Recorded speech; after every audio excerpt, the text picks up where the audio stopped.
One of us has really got to work on a better intro on that. It's kind of a little bit well, past its prime, but and we keep growing. Hey, everybody, it's Zach Clayton with Community Pay It Forward, Community Dare to Care, and the PAC channels. And you are listening to Footprints Forward. We welcome you to our show, and we're glad that you've allowed us to join you again this week as we really bring up mental health and the ways that we can try to help somebody who's contemplating suicide. Suicide is forever. There's no second chance. You lose in suicide, you lose somebody. So we're here to try to find every way possible to make sure that we can be there for people.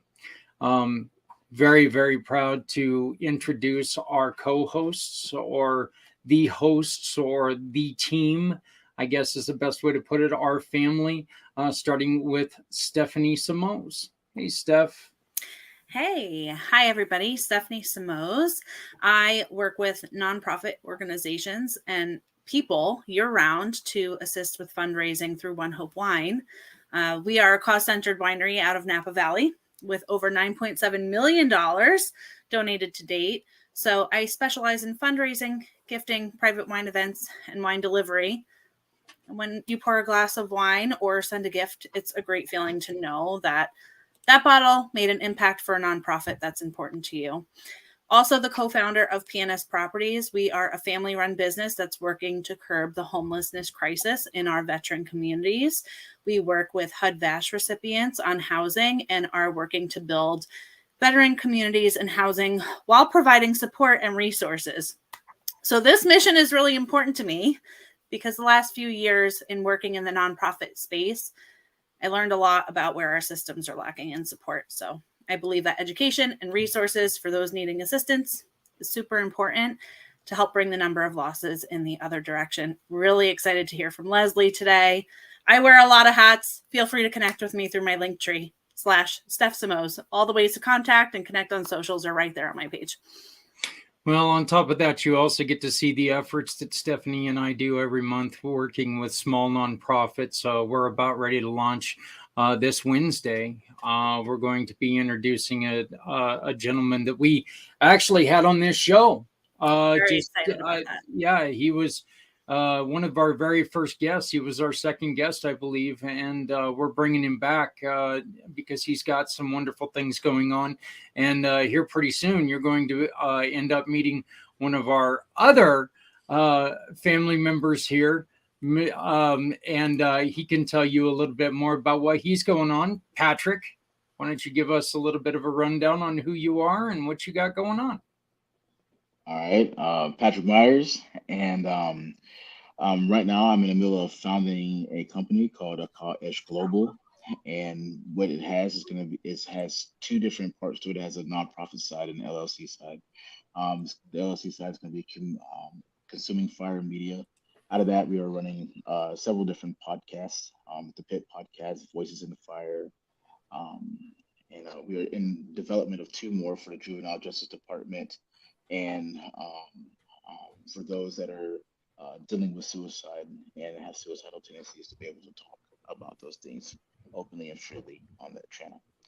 Also, one of the things that I'm starting right now with the nonprofit is the youth initiative here in Middle Tennessee, and we launched our first one last night. Had our first meeting, and the purpose behind this is to teach kids how to be the movement that they want to see. And so right now, it all started off with just meeting these kids at Sonic, and I was just talking to them, and just saw this need because there's nothing for them to do around here at all, period. And they're just sitting up at Sonic, and that's really the club and the place to be. And so I was like, ask them if there's just something that they want to do, and that's how this whole thing started off. And so we met last night, and like they want to do things for the elderly. They want to create murals. They want to create a community center for kids that are their age and up. They want to go back and help educate kids that are younger. So there's just so much potential in the ideas, and all we have to do is step back as adults and get behind them because right now the youth, they're not just our future; they are what's happening today. And a lot of times, if we, it doesn't matter what age they are, kids can have such massive impact in the world if we step out the way and start to learn how to get behind them. And so that's what we do with the Youth Initiative. Oh, thank you, Patrick. And one of the things that we always say about my foster son is that, if he doesn't have anything to do, that's when the problems start. When they don't have anywhere to go, their mind finds somewhere to go. And it's not always the greatest thing in the world. So I love what you're doing. The other part of our family here, huge part of my family, is setting up in my Brady Bunch or Partridge Square. I don't even remember what show it is anymore. But Mr. Z from Z World Webs, how you doing, brother?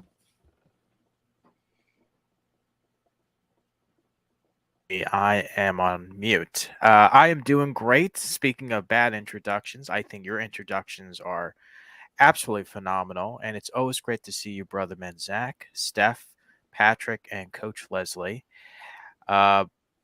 Hello, world. My name is Z, or you can call me Mr. Z. I am a web developer, and I am also a consultant that specializes in helping nonprofits, veteran business owners, and entrepreneurs like yourselves who are looking to announce upcoming events, book online appointments, or accept donations or payments without the use of eBay or Jeff Bezos. I also provide a free consultation to those who are looking to get started on their brand new website, but they're not comfortable with the idea of touching the back end of their website, whether it's their code in WordPress, Squarespace, or Wix. And I would also like to mention that I do have a referral program called Z Referral Program.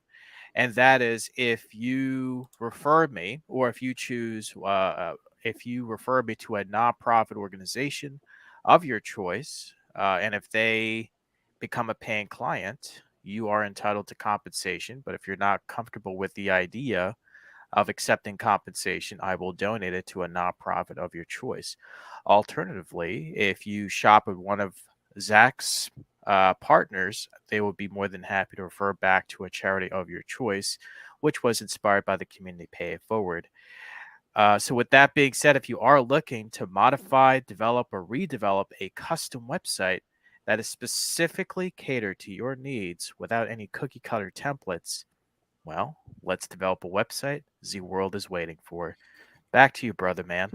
I just still missed the whole That was so good. Thank you. Z World is waiting. Wow. Yeah. Thank you. That means a lot, So, Patrick.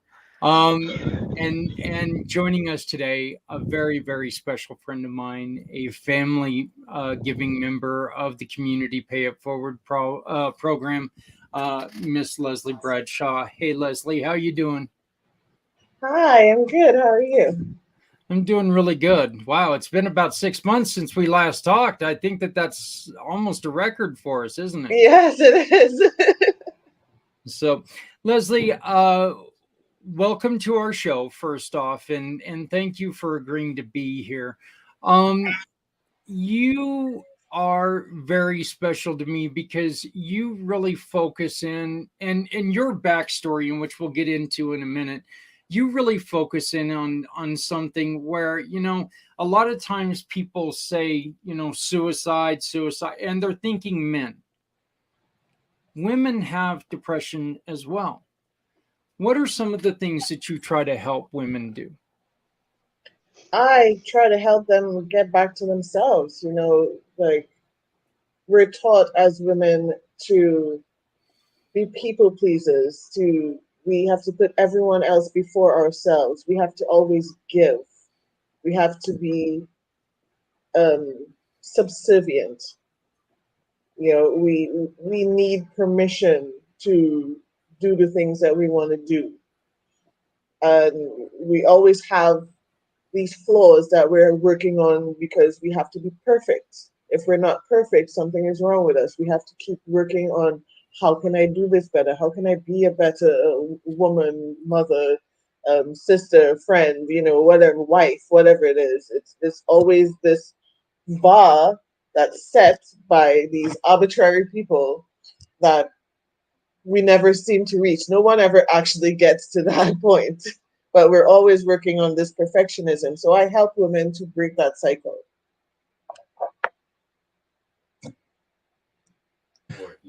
Okay, and you come from you do what you do because of your past, and I think that and I know that I ask you to tell your past every time that we talk, but I think it's very important for people to understand why or why you do what you do because of what you lived through. Can you just give us and sorry about the little bit of distraction there for a second, but can you give us a rundown on, like, give us a little bit of a history about what you went through and why this is so important to you? Okay, so as you guys can tell, I do have an accent. So I born and raised in New Trinidad York. in the Caribbean. Yeah, very New York. Born and raised in Trinidad in the Caribbean. And you know, in our country, we have this saying that you can either become a doctor, a lawyer, an engineer, or a disgrace. Well, my brother's the engineer, and I'm not a doctor or a lawyer. So, Well, you're and you know, damn sure not a disgrace, my dear. You're damn sure not a disgrace. thank you, thank you. I mean, there's always been it's usually said in jest, but there is a lot of truth to it because we rarefy like certain jobs, and you know, people who are more like artistically inclined or they're sports inclined and are kind of left behind because it's like, oh, that's not important, you can't make money from that. And I know I was one who was told, you know, by my own mother that, you know, you can't get into what you want to get into because it's not an appropriate job. I wanted to be a flight attendant. um and yeah, she told me it was not an appropriate job to have and all those things. And I was kind of like, what? Well, that's what I want to do, you know. That's where I see myself. But I ended up like feeling lost because of it, you know. And it was little things like that through my life. I was told also, you know, by teachers that, you know, I couldn't go to certain schools because, you know, I wasn't smart enough for certain schools. And you know, and our system, you when you're like 15, 16, you choose whether you're doing like business studies or science subjects or those kinds of things. And I did business, and business is considered the stupid class, you know. That's where the stupid people go. So I've always had this stigma like following me around that, you know, I'm not that smart, I'm not that great, you know. I'm a crazy dreamer, you know, and that's never going to get anywhere. And you know, to top off the cap, you know, I got pregnant young. I got pregnant when I was 19, and of course, at that point, it's like, well, your life is over. You can't do anything anymore. Your life is solely for your child. Everything is all about the child, and it doesn't matter what your dreams are. It doesn't matter what your goals are. What you want to accomplish for yourself is all finished. It's all about your child. And for a long time, I lived in that victim mode that I cannot do anything for myself anymore. I needed my mother. I needed my, well, of course, growing up Catholic, I had to marry the guy that I had my first kid with. So you know, I had to depend on him. I had to. There was never any point where I could just be who I wanted to be, and I felt lost. I felt confused because I was trying to fit myself, a square peg, into a round hole, and it would never fit. It never fit, and I just kept feeling like, well, something is wrong with me, and that was a narrative for a long time in my mind. Something is wrong with me, and I kept trying to figure out what it is that's wrong with me. And I went deeper and deeper into people pleasing. Eventually got divorced from, my first husband, which of course did not help the situation, because something is wrong with me. Like, why can't I make this work? And it wasn't until like there was one day, it was between killing myself or saving myself. And I thought about the suicide for a long time, because for me it's like, I'm no good. I'm worthless. I can't do anything right. I am just a burden to the people around me. So why am I staying here? And well, obviously I couldn't go through with it because I'm still here. And I decided that okay, let's fix this. Let's see how we can fix this. I know I started reading self-help books. I didn't know about coaching at that point yet still. So it was like self-help books and, tapes and CDs. And yeah, I'm old enough to know about cassette tapes and CDs I don't believe of it. I think you watch the History Channel or something. There's no way you're that old. But Lesley, yeah. I just want to give a real quick introduction into this, because what you had to do was drastic with your parents. It was very, very drastic. But as we have heard already, everything about your upbringing to us in the States is drastic. You had to take a very, very drastic step towards your parents. Yeah, I just had to be like, yeah, this is not working, and it is leading me down a path that is not comfortable for me. I cannot see myself living this way for the rest of my life, and it's either you get on board or that's it with us. And it's not easy to break up with your parents. Those are your parents. It's drilled in you that you have to love, honor, and respect them, regardless of whatever you have dealt with them, or you have to love, honor, and respect them. So to have to tell my mom that, yeah, this is me, you have to accept me as I am, or you're probably not going to have a daughter again. It was not easy. I'll tell you, it wasn't easy.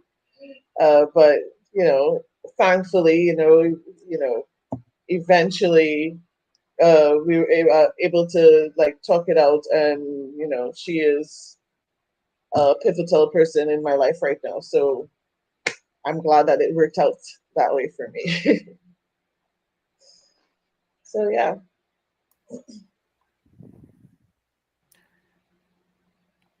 I think we could speak on behalf of Zach and say it's great that you're able to overcome those obstacles. And it's never easy divorcing from your parents, and what's expected of you, it's usually the norm. And just you being able to pursue your dreams, you have the courage that most people don't have. Patrick, Steph, and Zach, they have pursued their dreams, and here we are now. We are definitely making a difference for those who are on the fence on pursuing those dreams, and you could be the answer to the girls and boys who have perhaps experienced what you went through. And obviously, you're not a disgrace. You are definitely the inspiration that we all need. You are determined to make the change. You're very welcome. You're making the change like Zach is, and everyone here too. Sorry to step on your toes, Zach. Just wanted to just relish what Coach Lesley is able to offer and making a difference by these great introductions. Yeah, no, you didn't step on anyone's toes. We've actually got somebody coming in. The great fire department is here to put in fire or smoke detectors for us, and my dogs decided that they wanted he was a guy in a big blue chew toy showed up at the door. So they were having all kinds of fun and making all kinds of noise. So I had to shut off and disappear for a second. Lesley, how much has your training helped your daughters? I would say like 100% greatly. Like I said, I have a soon to be 21-year-old, and like we're like best friends. Like there is still, of course, the mother daughter respect there. She can't get away with nonsense. It's not that kind of best friendship, but you know, I have been able to create a space where she feels comfortable to come to me with anything, like anything that she's going through. She feels comfortable enough to like um she lived in Houston with her dad for a couple of years, and even while living with him, she would call me when she had problems. She would call me for counsel, and so it's I have been able to create an environment where my girls feel like they can tell me anything, and we can have a discussion and we can work it out. And there's no you have to be this way. There's no should or have to or anything like that. There is, let's have a discussion and see what is best for you. And that's really it for life. What is best for the person? Like what's best for me is not necessarily what's best for Patrick or what's best for Mr. Z or Stephanie or you, Zach. So, it's always about figuring out what's best for them in this moment. Yeah. Does Patrick, you were asking Stephanie a couple questions about some of the programs that you were running. Why don't you go on ahead and going ahead and re-ask her now that we've got other people who, you had some questions for her, and I think that the questions that you were asking her could help other people. So you want to go on ahead and bring those questions up, or? Oh yeah, no problem. So so Lesley, um, one of the questions that I was asking before is like, I have a lot of teen girls here at my church and in the programs that I've ran, and then over the years of just seeing the young ladies. Because I was very impressed when you said you have created this environment for your kids for your daughters to be able to connect with you. And so I guess one of the basic questions would be, if you was to give like groups like mine, okay, where we have these young ladies that are coming in with all kinds of different traumas, mommy and daddy issues. That's a huge thing. I, I used to think that girls just had daddy issues, but they have Nope. We they have have mommy mom issues. issues too, They Trent. have mommy issues, and y'all are usually at war with each other Yeah. on levels that it's unconceivable sometimes. It's like, man, how do you guys hate each other so much but love each other at the same time? It's so weird. But how do you maybe create that environment where if you're running programs where you have teenage girls and stuff like that, especially because as men sometimes, we try to do our best, but we don't understand. We barely understand ourselves, much less females. And so, how can we create that kind of same environment from your perspective on how, on just reaching girls and being able to speak into those things, like, and point them in the right direction to the tools that are needed, and um, creating also. Well, I'll just ask that question first, just that one question, then I'll come back and circle back to the next. Okay, well, I mean, definitely for them to be open, you have to create that comfort. They have to feel safe with you first and foremost. Like you have to give them space and time to test the waters, so to speak, So if they're telling you, and they will start testing once they see that you are being open. And the thing is, whatever they're telling you, especially for like me with my kids, my daughter has told me some things that, of course, as a mother, is like, I am not comfortable hearing this from you, but I cannot like, I can't show that to her, because then she will get, oh, mom doesn't want to hear this, I'm going to pull away. So it's also about dealing with your own personal discomfort on your own. So yeah, you are going to feel the discomfort, and it's okay that it's there, but you keep your discomfort in check.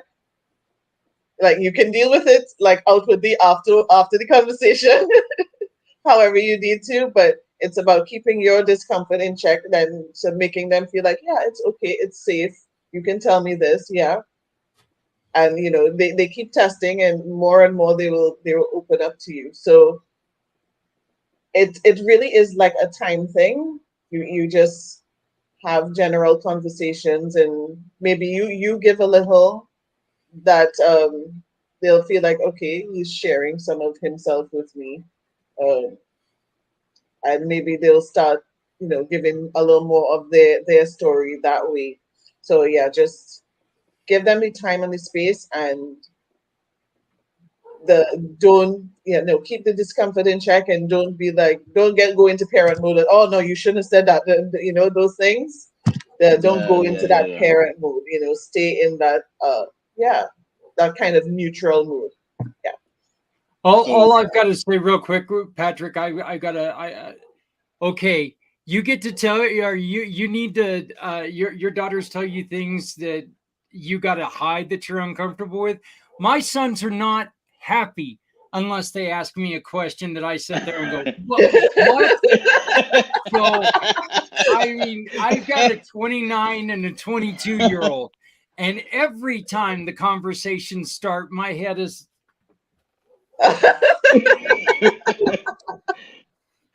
every conversation starts like that. So they love stressing you out. I wouldn't know how to start a normal conversation. Hey, Dad, how's the weather? I'd be like, what'd you do?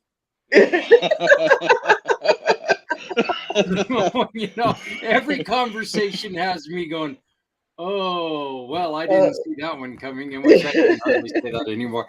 Go on ahead, Patrick. Sorry, I had to throw that in there. Oh no, that's do you actually have girls, Zach? No, I don't. But you know what? Okay. If I have to, I mean, if there were anything that would make me uncomfortable, I would like, I just don't know. I couldn't imagine being uncomfortable with the conversation that I couldn't handle, because, like I said, both of my boys completely polar opposites. They truly are. They're truly polar opposite. But boy, both of them love coming at Dad like that, and it's like, oh my God, what? We need to talk to your mother. I don't know what she's teaching you, but we need to talk to your mom. So, which actually, it kind of both happened, so it's probably Dad's fault, but still, But yeah, Patrick, go on ahead. Okay, so to reiterate pretty much the points that you gave just now. So for that first question about, like, how do you create that environment for them, right? So you said number one would be check your discomfort at the door, because it's about their comfort. Number one. Correct. So that would be number Correct. one. Yeah. Number two was I'm sorry. Number two was just consistency Yeah. of Mhm.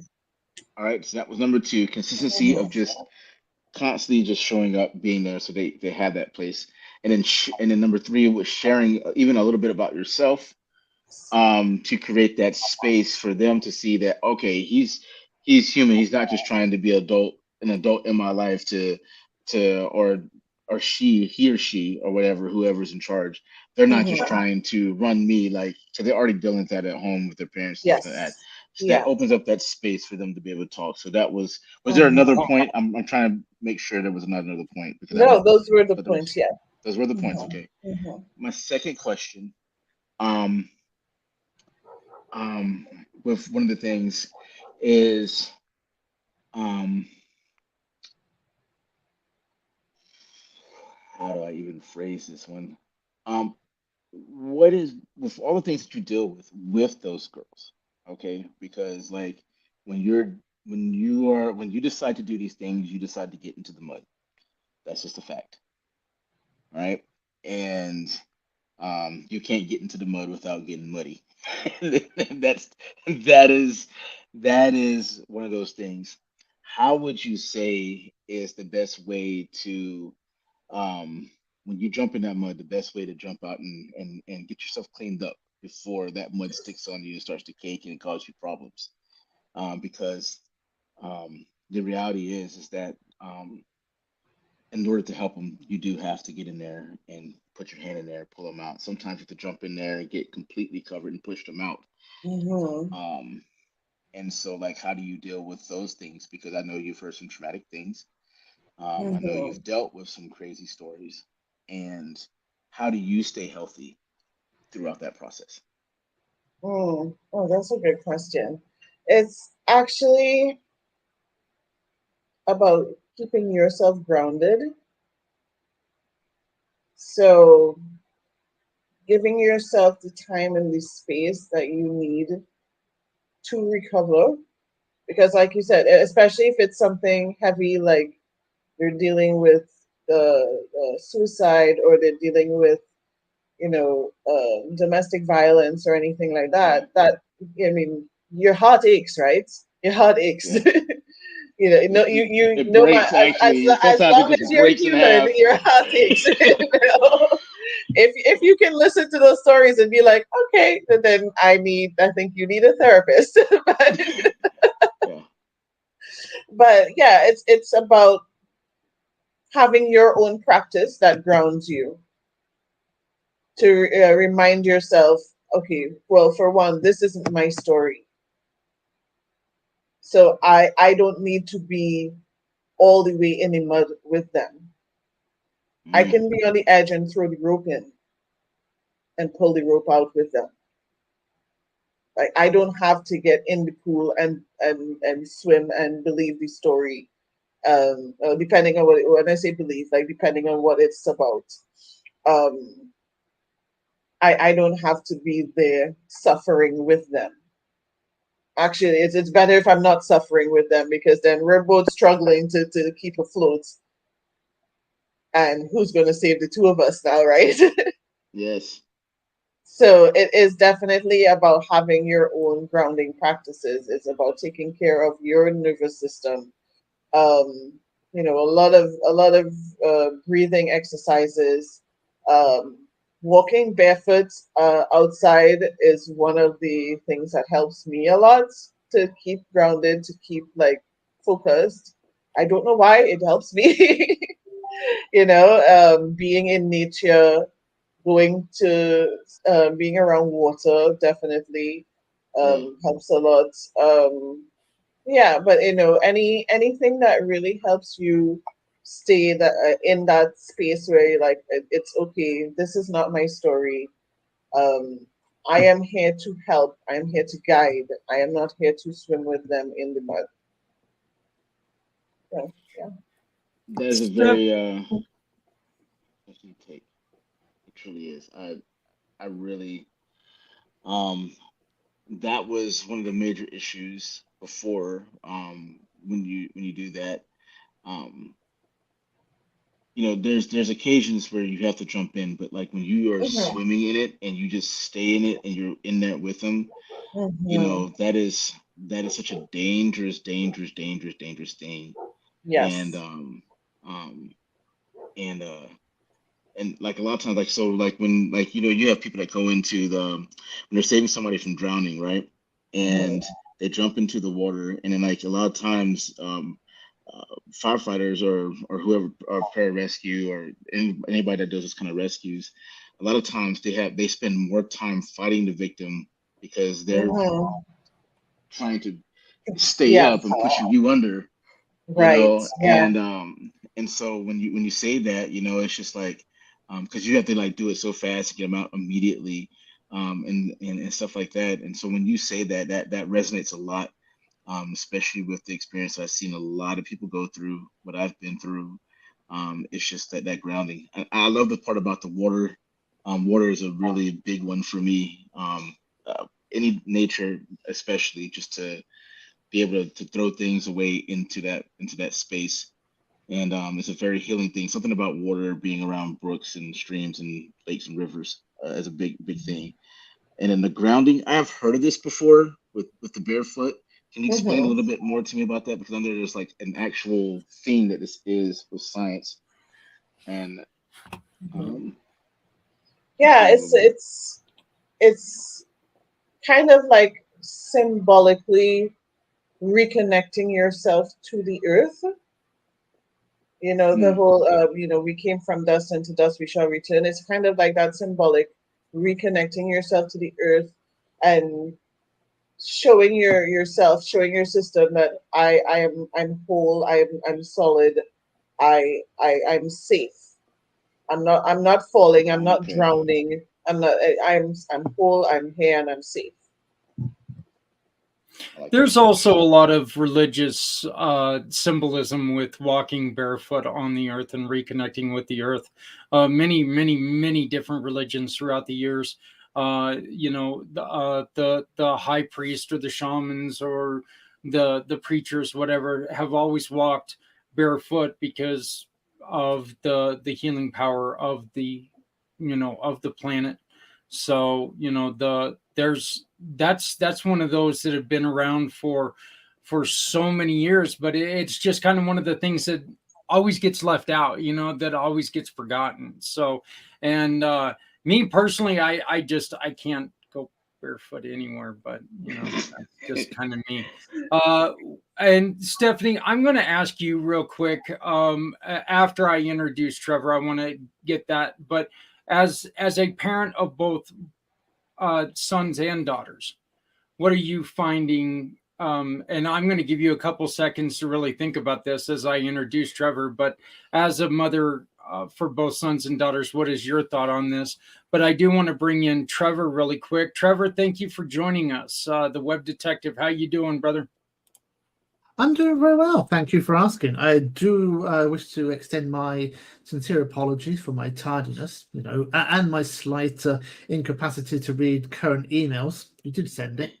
It's just I was on the wrong link at the wrong place, waiting for things. Gosh, be nice and quiet here. But I was actually helping out somebody this morning, which did make me late, who has a great difficulty with remembering processes. And through the years, I've always managed to give that little bit of extra time and be patient. And I think just trying to catch up with where you are today, I think that's very important when people have some elements of their day when their mind is not focused where they should be or what they're doing, and you give a set of controls or a set of lists of things to do, can just be overwhelming. And if we all just took a little step back and issued one command or one task at a time, it really helps all of us, because you don't become to the point where you're so panic mode, should we put it in? You're like, gosh, I've got 10 things to do. Where if it's just one step at a time, you're only focusing on the one step to move you forward. So there we go. There's a little bit about my tardiness, and I don't want to occupy too much of the conversation. I do apologize. I actually I can imagine you sitting in that room going, man, Zach has never sounded better. I cannot hear him. Well, there was some thoughts like, oh, gosh, Zach has given the microphone to somebody else. Isn't that interesting? There you go. There you go. So, Trevor, tell us a little bit about the web detective. Well, the web detective is primarily here to help you and to protect and serve your brand. I'll look at your online identity to see how well you are portrayed as an expert or an authority online, because anybody who wants to check out anybody, the first thing we all do these days is Google check somebody. And if you can't get a good feeling or good result from what you find out, you tend to overlook people. And I hate being overlooked. So that's why I'm here, and that's what I help people to do. That can include things like accessibility to websites for people with disabilities. It can help owners with compliance issues. Maybe there's some privacy policies issues or terms and conditions or data breaches. So the web detective actually helps to really protect people and serve. Well, thank you very much for joining us. Thank you. Late or on time, your presence is always loved. So I appreciate it. So, all right, Stephanie, as a parent of both sons and daughters, what do you see different between raising the two, and what do you see that that Lesley's talking about that you're finding interesting? Yeah. So, well, first I'll say that, the walking barefoot outside and being in nature, I can connect with that so much. For us, like even being with animals and time at the farm has helped us so much. We went through some really challenging times with medical challenges and found that, this helped us a lot. The farm time really helps me breathe, if that makes any sense, just being outside, whew, and that kind of relieves some stress, right? I do have a 10-year-old daughter myself. I like to think that she has a really good relationship with us. My husband especially makes it a point to have his time with her, he never wanted to have a girl. Now he's freaking out because he knows how he was when he was a kid. But I do think a safe space is important for your children to have in general, both boys and girls, especially with the influences that we have in the world today. I feel like it's changed a lot since I was growing up.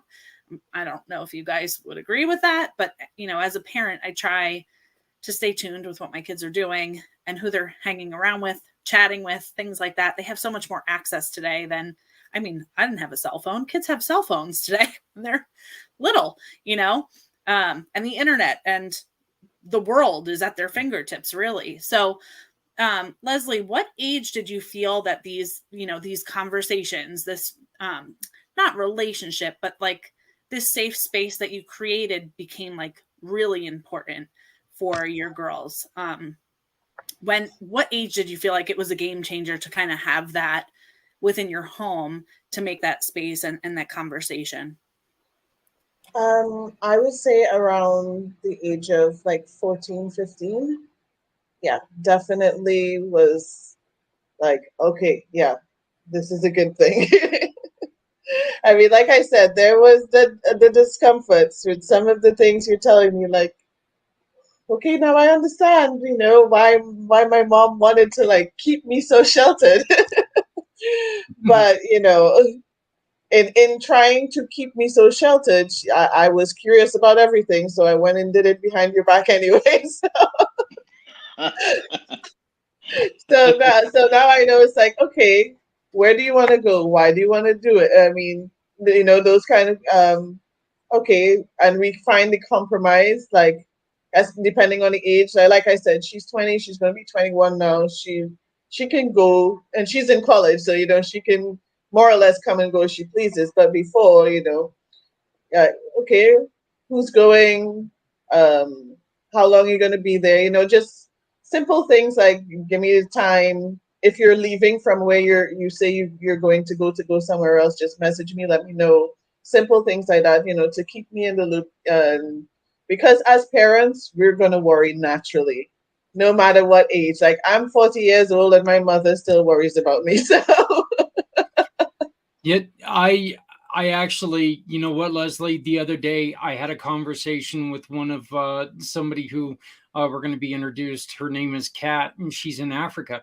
And she's a young 23-year-old girl who she wanted to come. She graduated from high school at 15, and she wanted to come here because she has ambitions to become a doctor.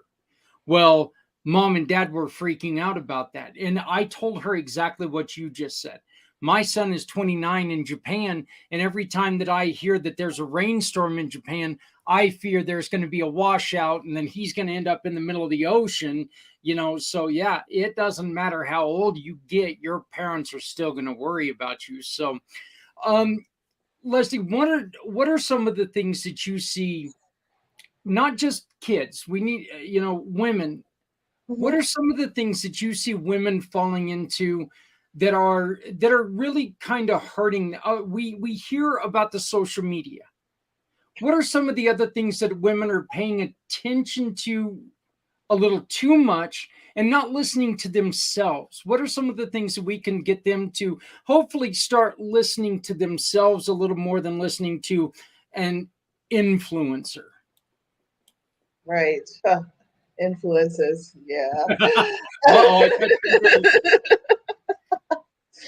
I think, honestly, I think the thing is that social media has taken like all the ideals that society had, like from the 50s and 60s and all those times, and like amplifies it because it's constantly in your face. You're seeing that, you're seeing the influences and and everyone is posting their highlights reel.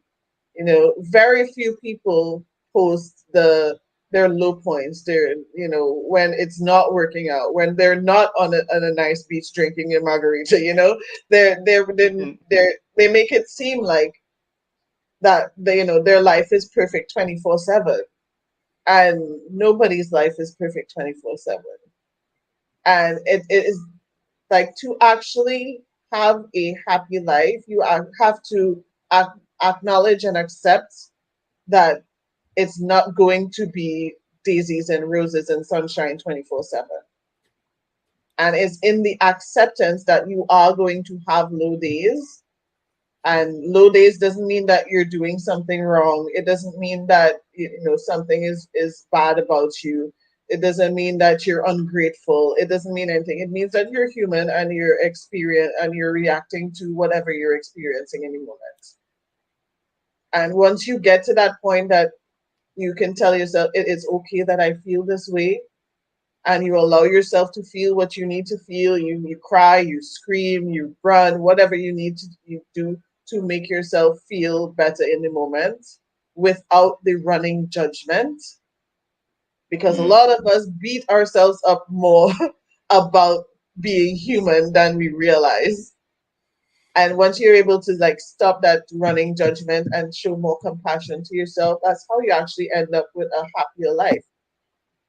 Because someone said it best, we all try to get to this one level, but if you notice on those breathing monitors, it goes up and down, up and down. So you're going to have highs and you're going to have lows. And if you're flatlining, that means you're dead. So the lows are just as necessary as the highs. And it's the same for life. The lows are just as necessary as the highs. It's just that somewhere someone thought that lows means that something is wrong with you, and the entire society decided to pick it up as fact, and it's not a fact. Mr. Z. Well, the fact of the matter is, it's great that you're here, Coach Lesley, and we needed to hear those things because everyone can put on a happy face. They have different faces when you're happy and what you're really going through. And I want to just circle back to what you said previously of being able to divorce yourself from certain people. And it reminded me of what Oprah Winfrey once said. Don't settle for toxic relationships because they don't allow you to be your true self. And just helping other people acknowledge that their value means something. And you don't want to be in a relation. I'm not giving you advice, but it reminded me that people shouldn't settle for a relationship where they're constantly told what to do and everything that they say is not of value. Uh, but celebrities and singers and athletes or people who make millions and millions of dollars, they're going through their demons and they probably didn't have the support while growing up. And I think just becoming that rich and successful person, they may have thought that it would have filled that void of happiness, but deep down they felt like they were a disgrace. And when you mentioned about just doing the things that you're passionate about, and even though it might sound crazy to pursue your passions, it's going to work in your favor in the long run. And there are many people here who want to help others, but they just don't know how to find help for themselves. And there are people like yourself, Coach Lesley, Web Detective Trevor, Steph, Patrick, and of course yourself, Zach, that are able to help others get what they need out of life and in turn get what you need in life. So my question for you is, I know I've seen the work that you do and everything that you're talking about is congruent to being a person that's of change, not trying to change others. Um, are you open to working with individuals who uh, are outside of the United States or those who are in different continents besides Antarctica? But if you can work there, kudos to you. Did he freeze? I mean, Very clever. absolutely. Absolutely. I as long as you have a connection to the internet, we're good to go. We can work together. Brilliant. That's great. And it's all about connecting and being able to be in a place where we can make a positive change with just one Zoom or camera away really does make a difference. Yeah. So I think what you're doing, and I think it's safe to say on behalf of everybody here that you are someone that we can go to when we ever need to reconnect with the younger generation. And I think a lot of people here have mentioned about social media. People have the need to be liked and get the comments. And it's sad to say that some people will go out of their way to pay for likes just to get that approval and validation. And I think the best sort of validation is knowing that you're making a difference like everybody else here, Coach Lesley. And it's always a delight to have someone like yourself, Web Detective Trevor, Steph, Patrick, and of course, Zach, to make that difference that we're just looking to find in this sad, sad world, but you're making it happier. And whoever said you're a disgrace, well, they're a disgrace for telling you that. That's just my opinion. Thank you. Thank you. No offense, Mom and Dad. Hey, Trevor, I know that you're a little late to this, but I do know that you were watching a little bit before. Did you have any questions for Lesley or any comments? Well, it's a little bit difficult in one sense when you have no kids around. You just reaffirm that I don't want any. Well, she's actually a female coach. Yeah, well. I'm not asking how to get them, so that's a good question. I think that's not but yeah, when it comes down to people reaching out for help, it's nice that there's a resource, and whether we put them under the classification of a doctor's psychologist help or reaching out for a friend or a parent, it doesn't matter what capacity of the hat that you wear. The capacity is allowing time and to listen to what that messaging is. And sometimes those messages do not come through as a direct question. Hey, X person, Y person, I feel like this today. Sometimes it takes somebody just to reach out and say, oh, I haven't heard from you in a while. What's going on? Just let's give 5 minutes just to catch up. And having a familiar face or familiar voice at the end of a Zoom or a telephone or even a text message is a good way to start a conversation. But I think you should always try to invite that person to have a face-to-face, because text doesn't really work. It's a great way to get somebody to get your attention. And the capacity to talk is what we really want, because talking sometimes just resolves so many issues before the issue actually takes over the whole scenario. Yeah, absolutely. Trevor, just kind of off what you were saying, I think text is also one of those things. It's so dangerous because you never know the context of what you're saying. So yeah, and that can easily happen between, I'm sure, by stereotyping people from one state to another, a colloquialism that you use in one state, even between understanding European time and American time can get people confused. So yeah, how often do we write an idea down in a text mode and it's only half of what we're thinking? The other person reads in between the lines as such, which is a human thing to do. and goes off and, well, how dare you think that or assume this of me? And you may actually be halfway through trying to explain your thought process, of which the damage is already done. It's like dropping that proverbial bottle of milk or the tray of eggs. Once the crack is there and they're split and it's all over the floor, you can't go back and wipe it back up. You just have to go through a different process. Patrick, did you have anything else? Did you have anything that you wanted to, any other questions for Lesley? I didn't have any questions. I just wanted to say, honestly, just thank you for allowing that to be what's on your heart, that you're doing this, and honestly, I can't wait to connect in the possibilities of what these girls can learn from you. Yeah, I'm gonna take advantage of your knowledge. I'm not gonna lie to you. Yes, If please do. if you say Yes. that I can, you should have told me that because I will. And because I think that man, it'd be powerful for them to be able to hear a lot of things that that you said just now. Because I was just like, oh man, I could never say that to them because I am a man, and there are certain things that as a man that I shouldn't say. I shouldn't be a part of that conversation. And they need that woman to be a part of the conversation. And so yeah, I just thank you for that. Thank you for not taking your life in that time. Um, and fighting through it, you know what I mean? Not all of us make it through that, but you made that decision and you made through it, and like it's so amazing to see like how you go through those dark times, and then it gets all the way turned around into this great purpose, and that's the beauty, of that struggle. When you said you have to go through those highs and lows, I really, really just, man, that hit me. That resonated a lot with me because you have to have that in order to become who you are. You have to. That's the truth. Absolutely.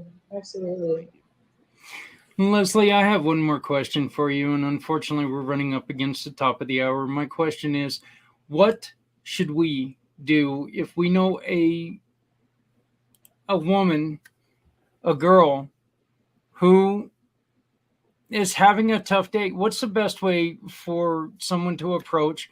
Is there any difference between approaching a guy or a girl? I mean, of course, I'm not going to walk up to a guy and go, wow, you look like crap today. Or go up to a girl, tell her that. I will do that for a guy.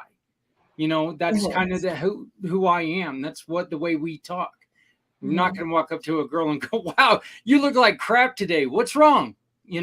So Please don't. Yeah. now we know why Zach's been divorced twice. Okay, so,